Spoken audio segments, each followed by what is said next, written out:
Good morning and welcome. This is your host, Rabbi Pearl, 90.3. Yes, we are here in the living flesh. Welcome, everyone. We have just concluded the 2 days of Shavuos, which was last Wednesday and Thursday. And like all holidays, it has a complete influence over the 7 days. Like Passover and Sukkot has a 7-day period.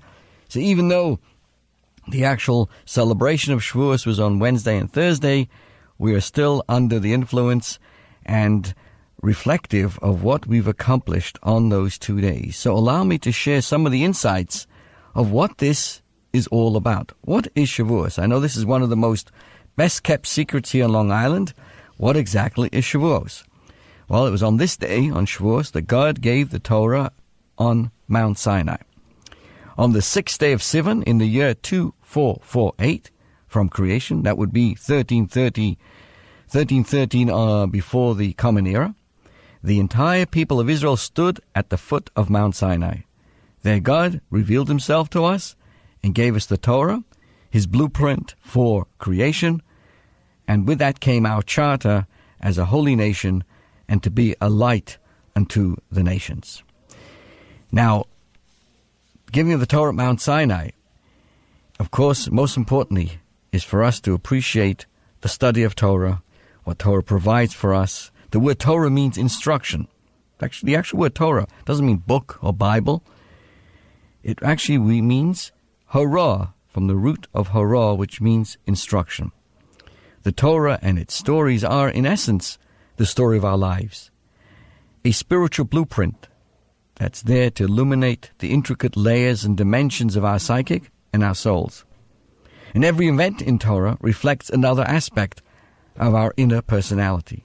So through the mitzvahs, or the commandments, the Torah teaches us how to actualize ourselves according to God's intentions in creating us.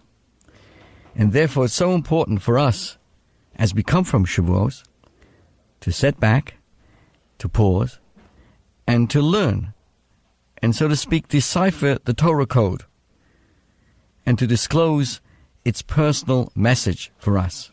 And I did a lot of that thought myself, together with our great congregation, Beth Shalom Chabad in Mineola. And we came away that Shavuos helps to change our human experience. When the Torah was given at Mount Sinai and accepted there, we learnt that Sinai enables us to change the world with one small mitzvah. A good mitzvah, a small mitzvah, whatever, makes a world of a difference. The Torah at Mount Sinai helped us to appreciate that we can express the inexpressible. We can be a human being and yet touch the infinite. We also learned, Shavuos teaches us, that we can transform our physical lives into a spiritual experience. We can turn the material world into a divine home. But more bluntly, we learned to kiss the sky, to connect with the Almighty God. So with this in mind, that I share with you today that one of the most important aspects of Mount Sinai is to learn to express your individuality.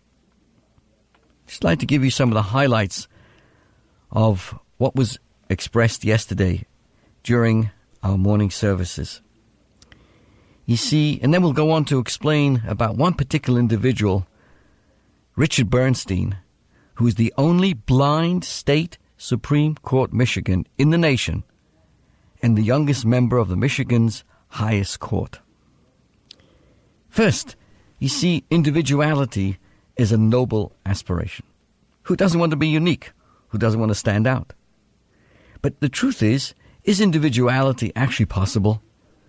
When there's so many things that continue to shape our lives, many forces, our childhood, our parents, social and peer pressures. Think about this. Can we really express our individuality? Or even know that we are an individual? Aren't we all overly stimulated by today's endless flow of information? We're constantly inundated by millions of advertising messages and marketing pitches. Even on your iPhone, you're looking at an article, this thing hooks you and this pops up. So there's so many things manipulating our emotions, telling us who we're supposed to be.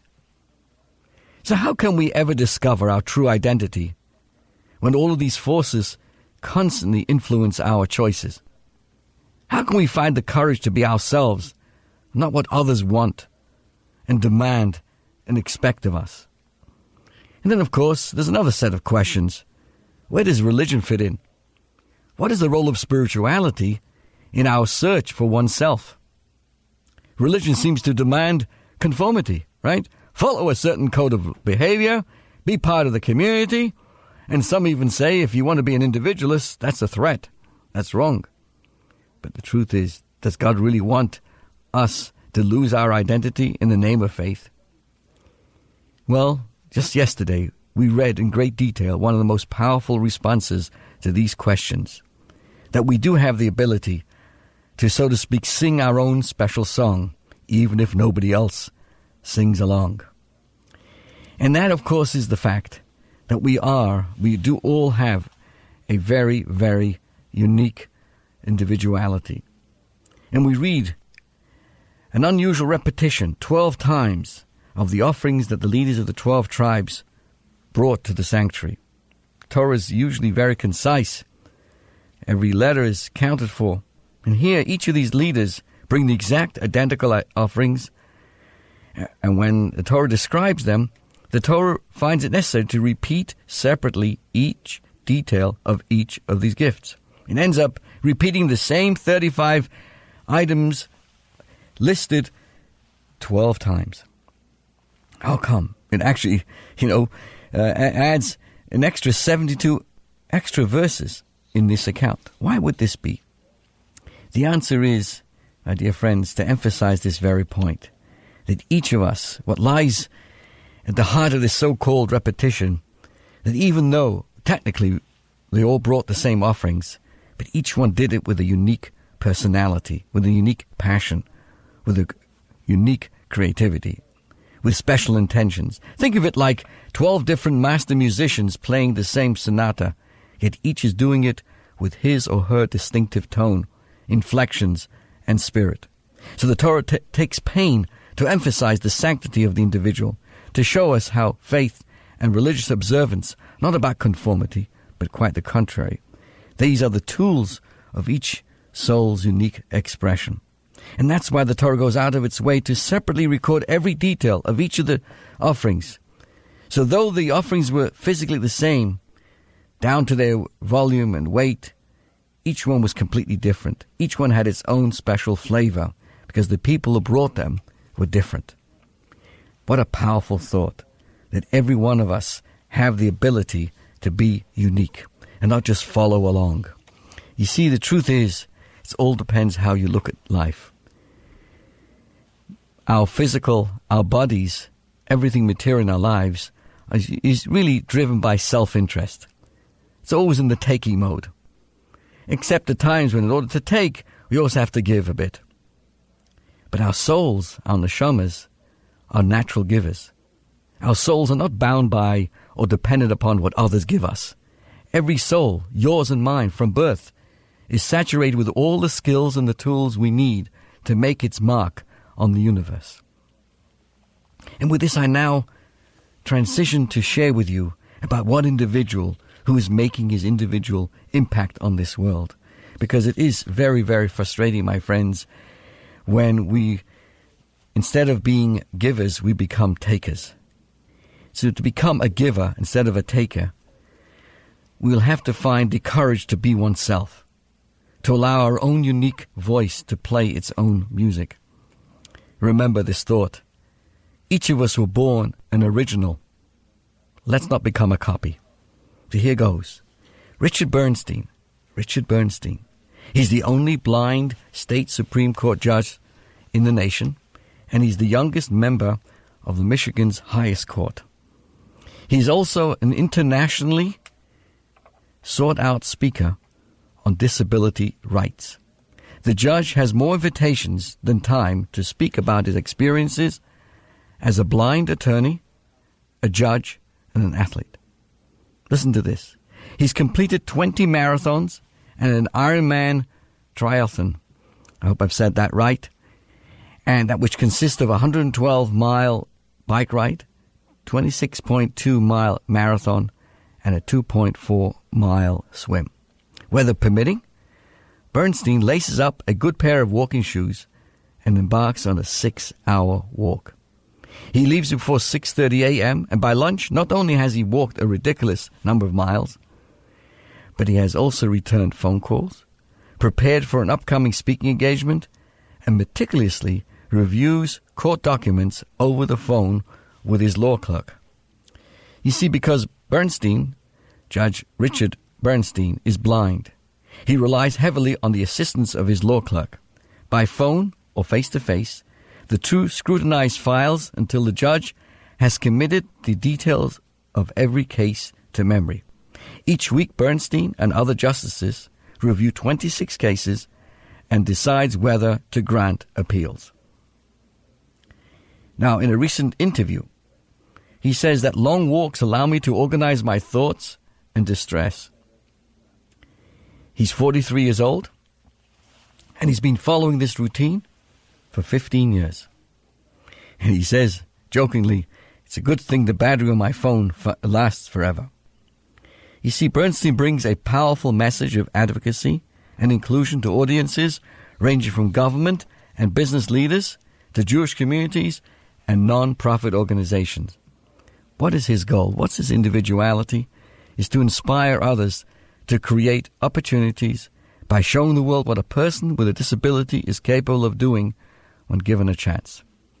Calling him inspiring, and the judge will quickly refute such a label.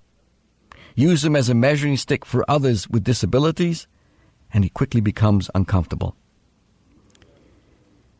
Now, this judge, competing in the Ironman in 2008, said, anyone doing the kind of work I've dedicated my life to doing does not see any themselves as being inspiring. It's my absolute responsibility to have a positive impact on the lives of others. My friends, that's how we express our individuality, not just by following the crowd, by going out of our way to be like those leaders we mentioned, to give, to make a positive impact on lives. Think about this day, dear friends. What are we accomplishing that we can say makes a positive impact on the lives of others? Going to the store and buying oranges and eating pizza and going on vacation? Is that having a positive impact on the lives of others? Maybe to the caterer, I guess. Maybe the owner of the grocery store. Now, Judge Bernstein says, I see the injustice and the iniquity, and I have the power and the ability to do something about it. That's what it's all about. Having the understanding, the education, and the ability to say, I am going to stand up to make a change. Now, Bernstein, who grew up and still lives in the suburb of Detroit, described school as challenging. Remember, he was born blind, especially law school. When he applied to college, his dream was to attend the University of Michigan. Despite his keen intellectual abilities, he didn't meet the grade criteria. He says that my high school guidance counselor told the admissions office that he would stake his reputation on my application. Because he was willing to do that, the University of Michigan gave him a chance. He became a Phi Beta Kappa graduate of this prestigious university and later served as an adjunct professor in the political science department. When it came time to apply to law school, he received a number of rejection letters because he scored poorly on the standardized law admission, school admission test, better known as the LSATs. The Dean of Admissions at Northwestern University School of Law agreed with Bernstein's position that the test had a visual bias and accepted him without the satisfactory LSAT score. I don't consider myself very smart, but I work hard. This is what the Judge Bernstein told a newspaper. There are some people I went to school with who were naturally book smart, talented, and everything came to them easily.